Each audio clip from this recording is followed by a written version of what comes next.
तूने मायके से 5 चीज लाकर बहुत बड़ी गलती कर दी। आज से कंगाल हो जाएगी। मैं तेरे पास से जा रही हूँ।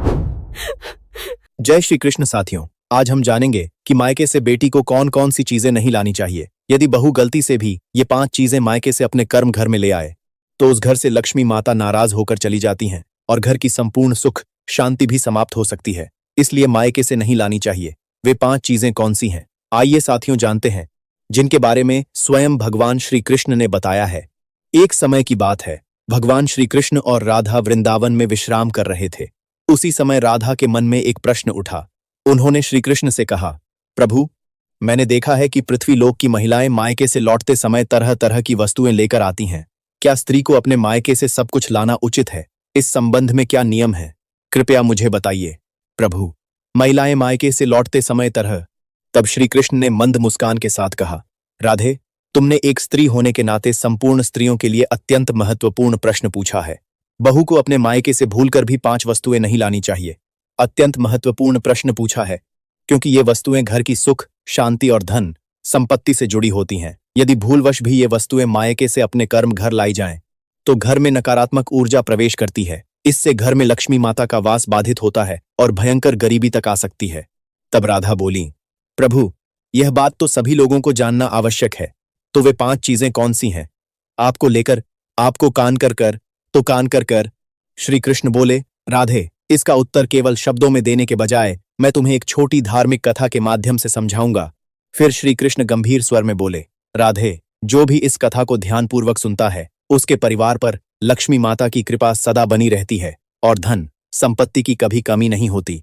राधा ने श्रद्धापूर्वक कहा, प्रभु, मैं इस महत्वपूर्ण कथा को अंत तक अवश्य सुनूंगी। कृपया कथा प्रारंभ कीजिए। साथियों, श्री कृष्ण ने कथा प्रारंभ करने से पहले कहा, वीडियो को लाइक कीजिए और सब्सक्राइब भी कीजिए। साथ ही कमेंट में जय श्री कृष्ण और जय लक्ष्मी माता अवश्य लिखिए। इसके बाद श्री कृष्ण बोले, प्राचीन काल की बात है। एक सुंदर और शांत गांव था। उस गांव में काशीनाथ नाम के एक व्यापारी अपनी धर्मपत्नी गोपी के साथ रहते थे। काशीनाथ अत्यंत धनी व्यापारी थे। गांव की सबसे बड़ी सोने की दुकान उन्हीं की थी। काशीनाथ और गांव को बात करते थे, लेकिन वे केवल धन के ही धनी नहीं थे, बल्कि मन से भी अत्यंत उदार व्यक्ति थे। काशीनाथ हर सुबह जल्दी उठते थे, स्नान करके आंगन में स्थित तुलसी के पौधे में जल चढ़ाते और भक्तिभाव से भगवान की पूजा करते। वे हमेशा प्रार्थना करते, हे भगवान, आज मेरा व्यापार अच्छा हो, लेकिन मुझसे किसी के साथ अन्याय न हो।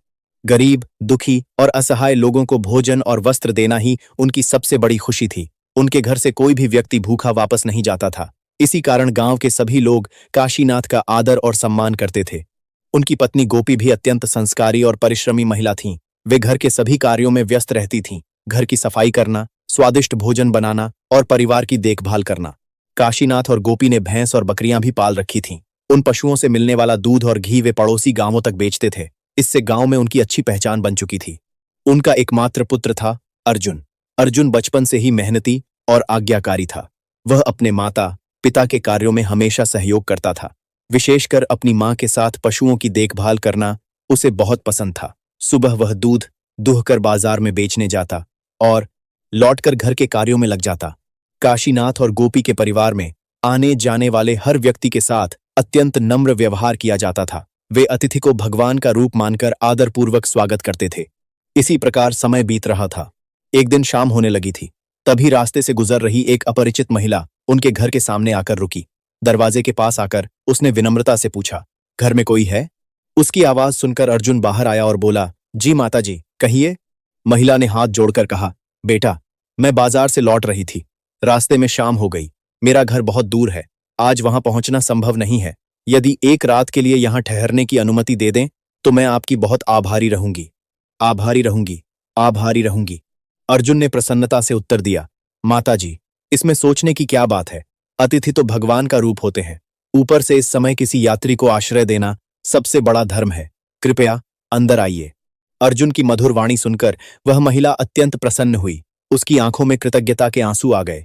उस रात काशीनाथ और गोपी ने उस महिला को अपने परिवार के सदस्य की तरह रखा। गोपी ने प्रेमपूर्वक स्वादिष्ट भोजन बनाया। काशीनाथ ने आदरपूर्वक उसके विश्राम की व्यवस्था की। सभी ने साथ बैठकर भोजन किया। इसके बाद अर्जुन बोला, माताजी, आप ऊपर वाले कमरे में विश्राम कीजिए। यदि किसी चीज की आवश्यकता हो तो निसंकोच बताइए। अर्जुन के संस्कार और सम्मान देखकर वह महिला बहुत प्रभावित हुई। उसी रात उसके मन में विचार आया, यदि मेरी बेटी का विवाह ऐसे संस्कारी युवक से हो जाए तो मेरी बेटी कभी दुखी नहीं होगी। अगले दिन महिला ने गोपी से कहा, आपका पुत्र अत्यंत संस्कारी है। आपने एक अनजान अतिथि को भी इतना सम्मान दिया। यदि आप उचित समझें तो मैं अपनी बेटी का विवाह आपके पुत्र अर्जुन से करना चाहती हूं। गोपी कुछ क्षण सोच में पड़ गईं, फिर बोलीं, मेरे पुत्र की विवाह योग्य आयु भी हो चुकी है। यदि आपकी बेटी संस्कारी है तो मुझे कोई आपत्ति नहीं। महिला बोली, तो फिर शुभ कार्य में देर कैसी, विवाह की तैयारी आरंभ करते हैं। इसके बाद पूरे गांव में विवाह की चर्चा फैल गई। गोपी और काशीनाथ ने विवाह की तैयारियां शुरू कर दीं। घर की सफाई, अतिथियों की व्यवस्था और स्वादिष्ट पकवान बनाने में पूरा परिवार जुट गया। एक शुभ दिन अर्जुन का विवाह धूमधाम से संपन्न हुआ। गांव वालों, रिश्तेदारों और मित्रों ने नवदंपति को आशीर्वाद दिया। जब बहू घर आई तो गोपी को ऐसा लगा मानो साक्षात लक्ष्मी माता उनके घर पधारी हों। उन्हें विश्वास होने लगा कि अब उनका घर और भी समृद्ध होगा। बहू के आगमन के साथ ही घर के सभी कार्य व्यवस्थित होने लगे। खाना बनाना, सफाई करना और अन्य घरेलू कार्य बहू ने संभाल लिए। उधर काशीनाथ के सोने के व्यापार में भी अद्भुत वृद्धि होने लगी। ग्राहक लगातार बढ़ने लगे। यह देखकर काशीनाथ मन ही मन बोले, हे भगवान, बहू तो सचमुच लक्ष्मी का रूप है। धीरे धीरे घर में सुख, शांति और प्रेम का वातावरण फैल गया। समय बीतता गया। एक दिन बहू ने गोपी से विनम्रता से कहा, माँ, मैं आज मायके जाना चाहती हूँ। गोपी ने मुस्कुराकर कहा, बहू, मायके जाना हर बेटी का अधिकार है, लेकिन एक बात अवश्य ध्यान रखना, मायके से हर वस्तु उठाकर नहीं लानी चाहिए। मायके से लाई जाने वाली वस्तुओं की भी मर्यादा होती है। आधी आधी। बहू ने उनकी बात तो सुन ली, लेकिन मन में गंभीरता से नहीं लिया। उसे लगा कि यह सब पुरानी बातें और अंधविश्वास हैं। वह मायके चली गई। वहां पहुंचकर उसने देखा कि उसकी मां ने कई नए झाड़ू बनाए हैं। उसने सोचा घर के काम आएगा, और वह एक झाड़ू लेकर अपने ससुराल लौट आई। घर के काम। जब गोपी ने बहू के हाथ में झाड़ू देखा तो उनका चेहरा उतर गया। उन्होंने चिंतित स्वर में कहा, बहू, मायके से झाड़ू नहीं लाते, इससे घर में नकारात्मक ऊर्जा और कलह आती है। बहू बोली, मां, यह तो केवल सफाई का साधारण झाड़ू है, इससे क्या होगा, ये सब अंधविश्वास हैं। गोपी चुप हो गई, लेकिन उनके मन में चिंता बैठ गई। उस रात जब गोपी ने दीपक जलाना चाहा तो दीपक बार बार बुझने लगा। यह देखकर उनका मन अशुभ आशंका से भर गया। कुछ दिनों बाद बहू फिर मायके गई। इस बार वह मायके से नमक लेकर आई। काशीनाथ ने नमक देखकर गंभीर स्वर में कहा, बहू, मायके से नमक नहीं लाते। नमक घर की समृद्धि और सौभाग्य से जुड़ा होता है। लेकिन बहू ने उनकी बात अनसुनी कर दी। उस दिन उसने उसी नमक से भोजन बनाया। भोजन करते ही पूरे परिवार की तबीयत बिगड़ने लगी। किसी को पेट दर्द, किसी को चक्कर और किसी को उल्टी होने लगी।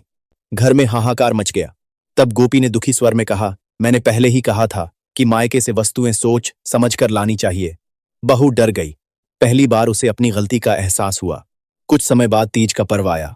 बहू मायके गई। वहां उसकी नजर भगवान की एक सुंदर तस्वीर पर पड़ी। उसने सोचा कि इसे अपने घर ले जाऊंगी। वह तस्वीर लेकर ससुराल आ गई। गोपी ने तस्वीर देखते ही चिंता व्यक्त की। उन्होंने कहा, मायके से भगवान की मूर्ति या तस्वीर भी नहीं लानी चाहिए। लेकिन बहू ने फिर उनकी बात को गंभीरता से नहीं लिया। समय बीतता गया। एक दिन बहू मायके से नए कपड़े लेकर आई। अर्जुन ने उसे समझाने की कोशिश की, लेकिन वह नाराज हो गई। कुछ दिनों बाद बहू फिर मायके गई। इस बार उसकी नजर एक नए लोहे के चाकू पर पड़ी। उसने सोचा, घर का चाकू तो टूटा हुआ है, यह काम आ जाएगा। वह चाकू भी अपने साथ ले आई। उसके बाद घर में दुर्भाग्य का सिलसिला शुरू हो गया। एक दिन जब पूरा परिवार घर से बाहर था, तभी चोरों का एक गिरोह घर में घुस गया। उन्होंने घर का सारा धन, गहने और सामान लूट लिया। उधर काशीनाथ की सोने की दुकान में भी आग लग गई और सब कुछ जलकर राख हो गया। यह सब देखकर पूरा परिवार टूट गया। अर्जुन क्रोधित होकर बोला, तुम्हारी वजह से आज हमारा घर बर्बाद हो गया। बहू रोते हुए बोली, मुझे क्षमा कर दीजिए, मुझे अपनी गलती का एहसास हो गया है। लेकिन अर्जुन का हृदय कठोर हो चुका था। उसने बहू को घर से निकाल दिया। रात के अंधेरे में रोती हुई बहू एक पेड़ के नीचे जाकर बैठ गई। तभी अचानक पीछे से एक मधुर आवाज आई, मत रो बेटी। जब उसने पीछे मुड़कर देखा तो साक्षात लक्ष्मी माता प्रकट थीं। बहू ने रोते हुए कहा, माता, मुझसे बहुत बड़ी गलती हो गई, कृपया मुझे क्षमा करें। तब लक्ष्मी माता बोली, बेटी, तुमने मायके से वे 5 वस्तुएं लाई जिन्हें नहीं लाना चाहिए था, इसीलिए तुम्हारे घर से मेरा वास समाप्त हो गया। बहू ने पूछा, माता, वे 5 वस्तुएं कौन सी हैं? लक्ष्मी माता बोली, पहली वस्तु है झाड़ू, दूसरी वस्तु है नमक, तीसरी वस्तु है भगवान की मूर्ति या तस्वीर, चौथी वस्तु है कपड़े और पांचवी वस्तु है लोहे की वस्तुएं जैसे चाकू, हंसिया, कुदाल आदि। इन वस्तुओं को मायके से लाने से घर में नकारात्मक ऊर्जा और अशांति आती है। बहू ने हाथ जोड़कर कहा, माता, अब मैं अपनी गलती समझ चुकी हूं। लक्ष्मी माता मुस्कुराई और बोली, गलती स्वीकार करना ही सबसे बड़ा पुण्य है। अब तुम अपने घर लौट जाओ। इतना कहकर लक्ष्मी माता अंतर्ध्यान हो गईं। जब बहू घर पहुंची तो परिवार ने उसे प्रेम पूर्वक स्वीकार कर लिया। चोर पकड़े जा चुके थे और चोरी का सारा सामान वापस मिल गया था। दुकान का नुकसान भी बीमा कंपनी ने पूरा कर दिया। घर में फिर से सुख, शांति और प्रेम लौट आया।